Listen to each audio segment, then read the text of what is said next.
This song is called Ku'upua o Pau o Kalani, song written for the Queen when she was imprisoned in the Iolani Palace.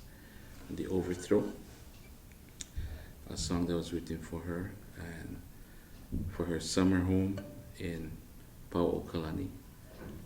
It's right out in Waikiki today, not too far from the statue of Dukahanamoku.